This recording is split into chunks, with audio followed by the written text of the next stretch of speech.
gente, tudo bem? Estamos começando hoje o nosso DefCast, eu e o Diego hoje, né? Eu vou me apresentar primeiramente, eu sou a Thaís, coordenadora de comunicação externa da Diretoria de Comunicação, e a gente vai contar nesse episódio piloto aqui do DefCast um pouquinho sobre como vai ser, né, Diego? Um pouquinho do DefCast e também sobre a Defensoria Pública para vocês conhecerem um pouquinho a nossa instituição. Olá, Thaís. Olá a todos e todas. Bom, Thaís, o DefCast é um produto da Diretoria de Comunicação, Sim. né? Mas, especialmente, é um produto da Defensoria Pública do Paraná, né? É um novo veículo de comunicação em que a gente vai divulgar aqui informações e debates, discussões do mundo jurídico, mas também informações para o usuário e usuária da defensoria, né? Sim. A gente vai falar um pouco sobre temas como o direito do consumidor, como o direito da família, que abrangem discussões bem importantes, né, para o nosso usuário e também para os servidores e para os defensores da instituição. E vamos contar um pouquinho pro pessoal, né, Diego, como que começou essa loucura do podcast, né? Porque foi uma idealização da nossa diretoria, né? A gente sonhou muito com isso, né? É um projeto de toda a equipe, né, que a gente tem discutido já há muito tempo e faz parte de um esforço conjunto da equipe da diretoria de comunicação e da administração superior, que viu a importância desse produto, até para estar alinhado com as novas práticas, né, de comunicação pública que têm sido cada vez mais vistas em todas as instituições públicas. É um novo formato, não é mais tão novo, Sim, né? é verdade. A gente costuma brincar que o podcast já está há algum tempo no hype, né? E a gente está entrando agora porque entendeu que era o momento de a instituição começar a usufruir desse veículo, né? E foi um esforço muito grande da equipe, a gente produziu, a gente alinhou, a gente conversou com a instituição, a gente vai ter um apoio também da primeira Subdefensoria Pública Geral e da Escola da Defensoria para debater os temas, quais serão os temas pertinentes para a instituição e para os usuários que a gente vai abordar, né? Então, a gente está muito feliz de, nesse momento, conseguir tirar do papel um projeto que vai ter muita importância nas discussões internas e externas do trabalho da instituição. Com certeza. E antes a gente não explicar para o pessoal, né? A gente está começando agora o podcast, porque a gente também não tinha antes uma estrutura física, digamos assim, né? Para a gente poder gravar, enfim. E quando a gente se mudou para essa nova sede, né? A sede anexa aqui da sede administrativa, que ficamos aqui em Curitiba, a gente conseguiu construir, né? Em muitas mãos, né? Então aqui tem uma partezinha de cada um da comunicação, né? Aqui atrás a gente tem o Felipe, que tá gravando, o Matheus, eles estão dando um tchauzinho. A Sara, que fez toda essa parte visual com os lambes, né? Que são temas da defensoria, o nosso cenário, né, Diego? Que a gente tem bastante falando sobre moradia digna, direitos relacionados à maternidade, enfim. Os lambes são um caso à parte na nossa vida da instituição, né? Porque eles fazem parte da divulgação rotineira da instituição, dos mutirões, dos serviços, de todo o trabalho que os servidores e as servidoras, os defensores e as defensoras oferecem de assistência jurídica gratuita para a população vulnerável do Estado. E é uma parte nossa, de produção nossa, na qual a gente sempre colabora para divulgar o trabalho da instituição, né, da defensoria como um todo. Então, aqui tem uma variedade de temas, né, que a gente já abordou, que a instituição já ofereceu mutirões e que a gente divulga de maneira rotineira. A gente achou que era um bom momento também para mostrar o trabalho gráfico da instituição, né, para chamar a atenção das pessoas para os temas relevantes. O logo também, né, Diego, foi algo muito bem pensado pela nossa equipe, né? Também um trabalho, né, da equipe de design que pensou muito bem como que a gente poderia colocar, né, todos os elementos e com o nosso mote, né, a voz da DPEPR com quem faz acontecer, porque é isso que a gente vai trazer aqui no DefCast, né, pessoas que de fato fazem a instituição, né. Então vamos falar um pouquinho, Diego, quem que a gente vai chamar aqui para conversar, como que vai ser isso?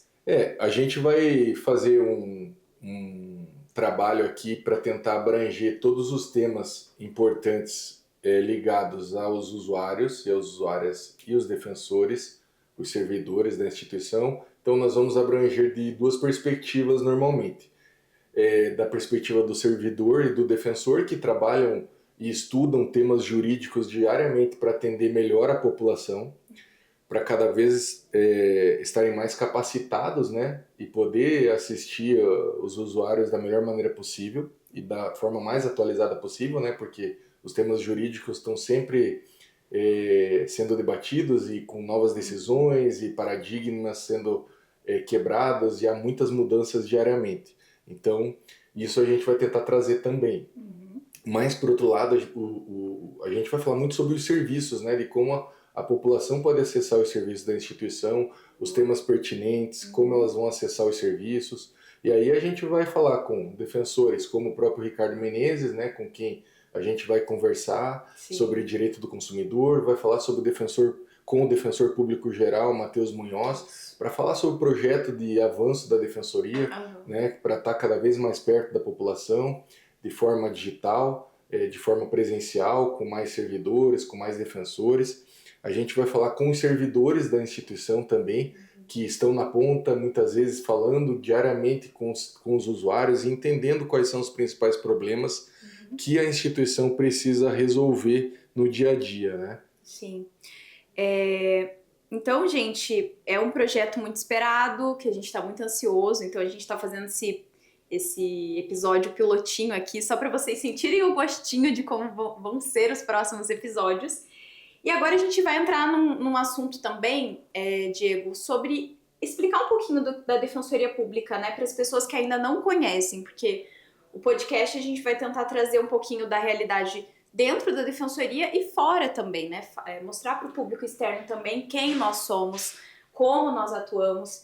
Então, vamos tentar explicar, né, Diego? A Defensoria é algo muito complexo, gente, mas a gente vai tentar explicar para vocês um pouquinho sobre como funciona a Defensoria, quem a gente vai trazer aqui para vocês conhecerem mais, os núcleos, enfim.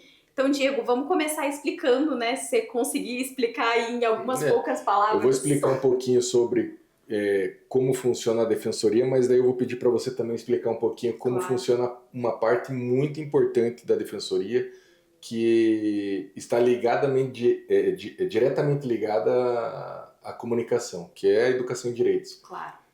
Então, a Defensoria é uma instituição autônoma, né, que foi constituída pela Constituição Federal de 1988.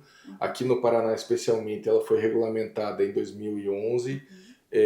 Então, a gente está completando 14 anos da Defensoria em 2025. A instituição atende pessoas vulneráveis com renda familiar de até 3 salários mínimos. Ela atende as mais variadas áreas do direito, como área da família, direito consumidor, violência doméstica, área civil. São todos temas ligados à instituição, que a instituição pode oferecer os serviços de assistência gratuita jurídica.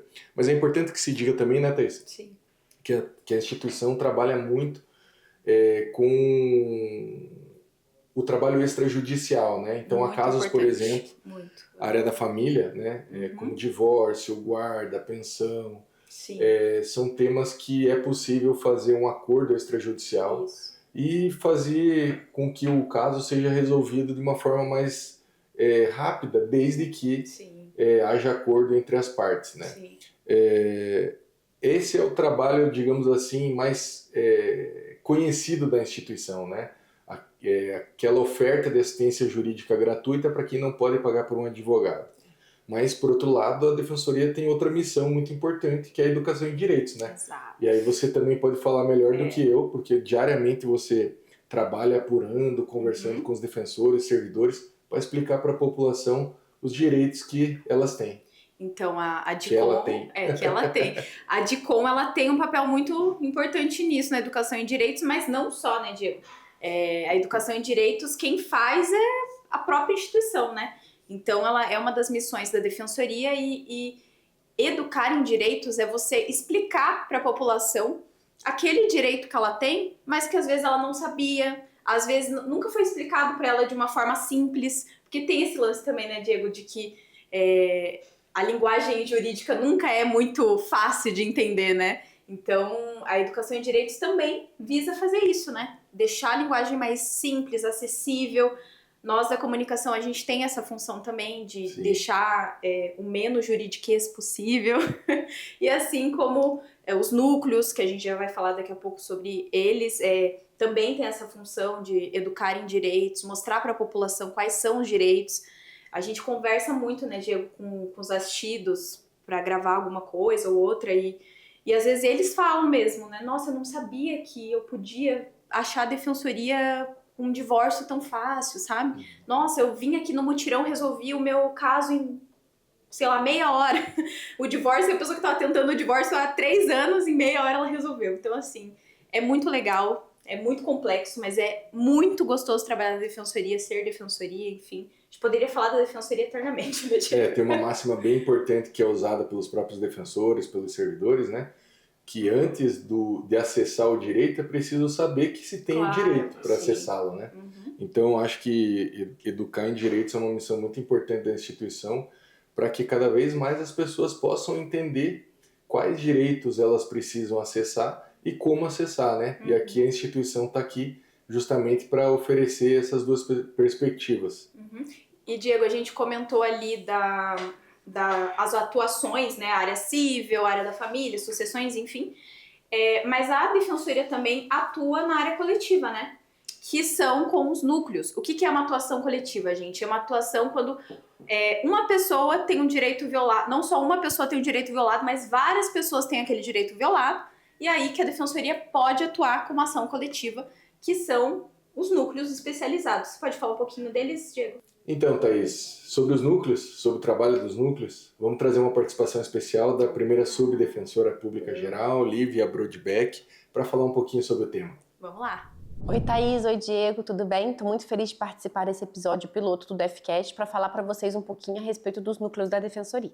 O núcleo ele é essencial para a defensoria pública porque no dia a dia o defensor que está ali na ponta fazendo os atendimentos individuais não tem o tempo para se dedicar a pensar em estratégias coletivas, ações coletivas, fazer um diálogo direto com os movimentos sociais e com outros órgãos de proteção desses grupos vulneráveis.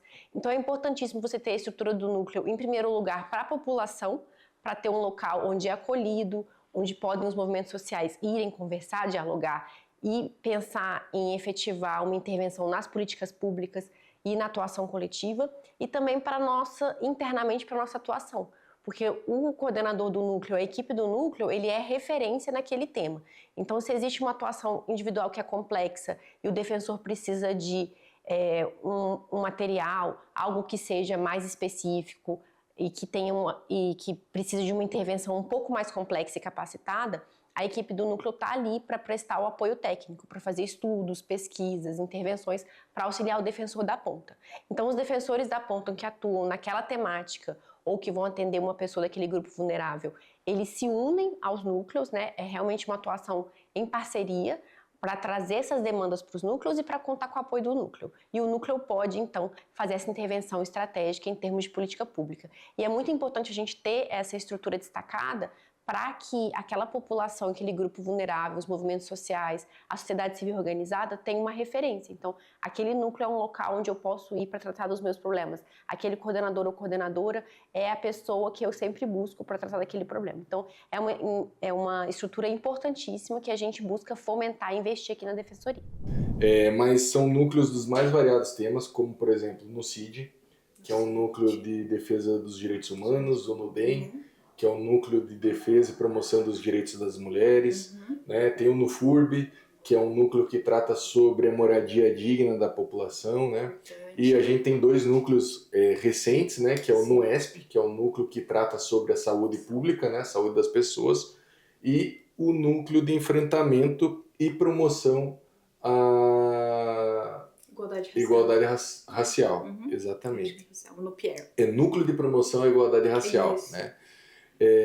E a gente são 2 núcleos muito importantes que recentemente foram lançados e já estão tendo um serviço muito relevante. Importante. Mas como você disse, são os núcleos que tratam dos temas coletivos da instituição.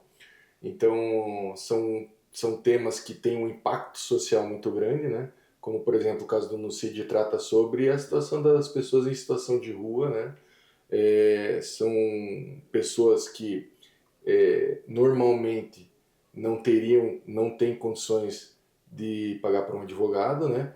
E precisam de uma atuação, digamos assim, ativa, né? E proativa da instituição na defesa de seus direitos coletivos, né? Como, por exemplo, ter acesso aos banheiros públicos, né? Algo que se defende, que a instituição já atuou dentro dessa área, né?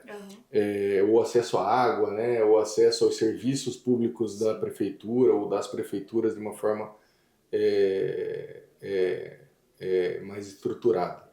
Então, tem o NUPEP, que a gente também, eu acabei esquecendo de falar, mas é um núcleo também, se não me engano, acho que é o núcleo mais antigo da instituição. Muito importante. Junto no CID, né? Trabalha sobre política criminal e a política de execução penal do Estado do Paraná, né? Então é isso, são temas muito importantes que trabalham assistência jurídica coletiva e que tem um impacto muito grande na sociedade, né? É um trabalho bem importante da instituição e além disso, é muito importante dizer que são núcleos que atendem todo o Estado do Paraná, independente se tem a sede da Defensoria presencial, se tem atendimento presencial com sede da Defensoria na cidade, os núcleos podem atender o estado inteiro, independente da cidade onde as pessoas morarem. Sim. Diego, a gente falou um pouco de quem é atendido pela Defensoria, a gente falou da renda, né? Mas também existem casos que a pessoa não precisa ter a renda familiar de até 3 salários mínimos, né? Tribunal do Júri, o que mais? Toda a área criminal, né, independente da renda, a pessoa tem direito a ter um advogado, né, uma defesa. Em casos criminais, sempre vai ser necessário ter um defensor ou um advogado ativo, né? Sim. Em casos de violência doméstica, a mulher em situação de violência doméstica, ela é presumidamente uma pessoa em situação vulnerável. Tem direito à defesa da defensoria, né? Os casos coletivos. Os casos coletivos, né? E é isso. Então, assim, gente... As pessoas em situação de rua, né? Claro. Que a gente falou. E que eles têm atendimento prioritário, inclusive, na defensoria, né? Então, é bem amplo, gente. A defensoria tem bastante atuação. Como o Diego falou, a gente também tem os postos descentralizados, né? A gente aqui em Curitiba tem uma Câmara e um na LEP, né? Na Assembleia. Então, esses postos têm como função atender... Foco, né? Tem como foco atender as demandas extrajudiciais, né? Que são aquelas que você não precisa entrar na justiça, que é resolvido de forma menos burocrática, mais rápida. Então, são postos que a pessoa pode estar procurando. E que atendem o estado todo. Isso que eu ia falar, que atende o Paraná inteiro, gente. Então, assim, você tá numa cidade que não tem defensoria, entre em contato com os postos também, né, Diego? Que é uma excelente oportunidade. Exatamente. É isso aí. Muita coisa para falar da defensoria, gente. A gente poderia realmente ficar falando eternamente. Mas, assim, a gente tá muito ansioso, né, por colocar no ar o DefCast. A gente vai trazer mais pessoas da defensoria cada vez mais para vocês ficarem sabendo realmente como funciona a instituição. E estamos muito ansiosos e felizes, né, Diego? É isso aí. O podcast, o podcast que vai ter o nome, né? DefCast, como vocês estão vendo aqui. Ele vai ser veiculado uma vez ao mês, né, no YouTube da Defensoria, na página do YouTube da Defensoria. Em breve a gente vai incluí-lo também nas principais plataformas de áudio e música, né? E a gente espera que possa atender uma demanda por informação importante da instituição, que é tentar aproximar cada vez mais a população e até os servidores, os defensores que tenham a curiosidade de acompanhar o nosso podcast, né, o DefCast, para estar por dentro também de temas jurídicos que nós vamos colocar aqui sempre com a participação de um servidor ou um defensor, que acompanhe a gente, que a gente fique que mandem sugestões de temas para a gente debater aqui, que vai ser muito importante para que a gente possa sempre fazer um produto cada vez melhor e para aproximar cada vez mais a população do Paraná da Defensoria Pública. Isso aí. Né? Não esqueçam, né, de seguir a gente no Instagram, Twitter, aqui agora não é mais Twitter, é X, né? É difícil a gente falar X. Enfim. Manda seu like. Manda seu like. Então é isso aí, gente. Nosso Instagram é @defensoriapublicapr, beleza? Então, se vocês quiserem conhecer um pouco mais, nosso Insta tá lá também. A gente vai estrear o Defcast lá com alguns cortezinhos. E na íntegra aqui no YouTube, né? Então é isso aí. Obrigado, gente. Valeu. E acompanhe a gente lá. Tchau, tchau.